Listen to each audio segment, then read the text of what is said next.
Hello, this is Lady Boulay, and I hope you're having a wonderful day. Thank you for your support. Thank you for subscribing to the channel. Thank you for your thumbs up, for your comments, and thank you for sharing the videos. Thank you for all you do to support the channel. And yes, we are commanded to love one another, whether we want to or not, or whether we agree with each other or not. And now the age-old question comes back to us. Why did Black Americans fall for integration? When we see the deterioration of our neighborhoods, our families, how our families that used to thrive, we used to live in communities where we didn't even lock our doors. Everybody knew each other, people shared. It was nothing for people to borrow a cup of sugar or flour. Yes, I came up in that generation to where we are now, and we wonder what happened. And then it's just the family structure. In the 1970s, before all this integration business came about, Black people were more married and our families were more intact than white families. But now they brag about their families when really what you have is people getting married, getting divorced, and married again. You have a lot of serial marriages. But Black people would be married and would stay married. When I went to the first grade in our small town, we had one class of each grade. Sometimes those classes would get crowded, and then they would combine the classes. They would take part of the kids out of the third grade and part out of the fourth grade and make another section of third and fourth graders. But for the most part, we had one class of each grade. But most of us, I would say 90% of us lived in the house with our mamas and daddies. And you know what else? It was very unusual for somebody to go to prison. Very unusual. I can only remember one family where the daddy was in prison. We lived in the house with our mamas and daddies. We went to church together. We played together in the streets in the evening. We were a family community, and that happened all over. Even when they moved from the South to the North, they still carried the same feeling of community with them. This whole thing about Black children being brought up in single homes is new. It is new. If we look closely, we can almost track the deterioration of the Black family from our marriage rates to our school performance rate to the crime rate. All of that can be traced back to integration and the passing of Loving versus Virginia, where Black people could now marry white people. Combined, those two things have been very destructive to the Black American community.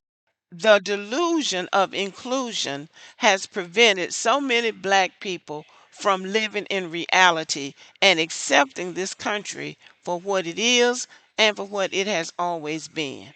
Our marriage rate has gone down about as far as it can fall. And then we have the school to prison pipeline. And we wonder what happened. Well, what happened, in my opinion, is that we lost control over our communities and our homes. The only thing that seems to be still trying to stand is the church, and it's on a banana peel. So, why did we fall for integration? And this is what Google says. Black Americans fail for integration because it promised opportunities and equality that were sorely lacking in their lives. While legal victories like the Emancipation Proclamation and the 13th, 14th, and 15th Amendments granted citizenship and voting rights, Jim Crow laws undermined these gains by forcing segregation in schools, public spaces, and transportation across the South. It was all over this country. They need to stop lying on the South. It was all over the country. Integration, therefore, appeared as a way to address the systemic inequalities faced by Black people. So, again, the delusion of inclusion. They're calling it the illusion of inclusion, but I'm calling it the delusion of inclusion. I think it works just as well. This article appeared in Atlanta Black Star in July of 2020. The unforeseen consequences, how school integration failed Black students and drove Black educators from the profession. This article was written by a psychologist named Dr. Daniel Upchurch. After the 1954 Brown versus Board of Education ruling, The period of legal racial segregation in the school system came to a close. At first glance, this decision may look like a step in the right direction. The racist separate but equal doctrine that had physically divided Americans for decades was finally overturned, and children, black and white, would sit side by side in classrooms across the country. In reality, while school integration did end an era of state sanctioned segregation, it also paved the way for other harmful forms of discrimination to take root and produce unforeseen consequences and disparities. School integration came at a high price, often at the expense of black students and teachers. And black America is still paying for it today. That is absolutely true. Dr. Upchurch's research focuses on testing and educator related disparities facing the black community. And while he's not an advocate for returning to a segregated world, he believes it's important to acknowledge the high costs that have been associated with integration. Well, that is something that we have to come to terms with. Integration was never designed to give black people an equal education. I remember our parents being so hopeful when the schools integrated, thinking that their children would now have a chance at an equal education, and it has not been that. And the black parents were looking at the resources. Prior to school integration, black schools lacked access to the resources available at the white schools. For instance, in the black school, instead of giving us new desks, when the state allocated money for us to get new desks, the school system would then send us the old desks from the white school, and the white kids would get new desks. We got old books from the white schools. The books were defaced, they were written up and scratched up with all kinds of racial slurs. It was just horrendous. So our parents had to end up buying our books in order for us to have new books. So black people felt like, well, if we go to the school with the white students, we will have access to what they have access to. So we did get new books and new desks at the white school.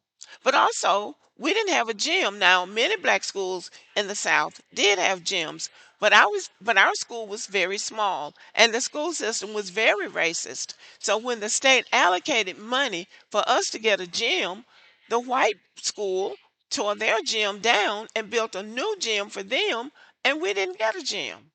So these were the kinds of things that they were doing in segregation, and it was legal. It was legal. And then the teachers pay. The black teachers had to work the same hours as the white teachers, but the white teachers were paid more. So at least when the schools integrated, the black teachers were on the same pay scale as the white teachers. But it was just a mess. It just turned out to be disastrous for black people because at no point were things going to be equal. And we have had to learn that the hard way.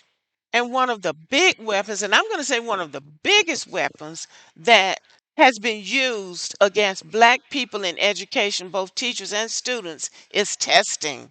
Testing has become the center of everything, and it still is. They use tests to discriminate against black people in every aspect of American life. Before Brown versus Board of Education, where the government mandated integration of schools, you didn't have to take all these tests to go to college. Teachers didn't have to be tested, but they test and test and test till they decide that black teachers are not qualified to teach because they didn't pass the test, whatever test that was. And then they test the children to death.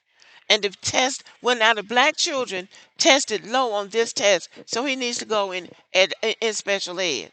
And black boys have been targeted with a bullet to go into special education. That's to keep you away from those white girls, of course. When we had our segregated schools, our principals were black, our teachers were black, everybody was black. We looked up to our black principals and our black teachers. But when the schools integrated, they pulled the black principals out of the principalship roles. He was the assistant principal over disciplining black children. And a lot of black men said, you can take this job and shove it. And they left. But if it's not that, it's testing it. Oh, they didn't pass that test. The white teachers don't do well on tests either. So you know what they do? They give them the answers. They don't give black people the answers. So the white teachers come out looking smart. I passed the test. I passed the test. Yeah, because they gave you the test. That's why. So these are some things that have been very detrimental to us.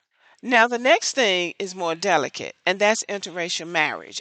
I believe that interracial marriage has played a big part in distracting Black American men and women from building relationships with each other. So, when you take into account the poor education system and then the illusion of inclusion, the fantasy of finding happiness with a white person, I believe that that is very attractive to a lot of Black Americans.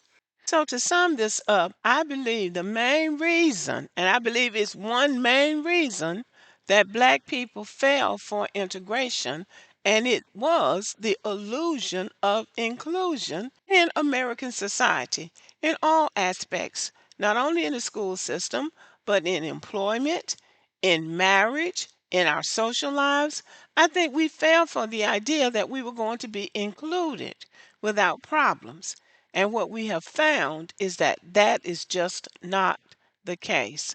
Now we're going to have to go back to the drawing board and recalibrate. In my other video, the woman was talking about separating, and many black people have started talking about that.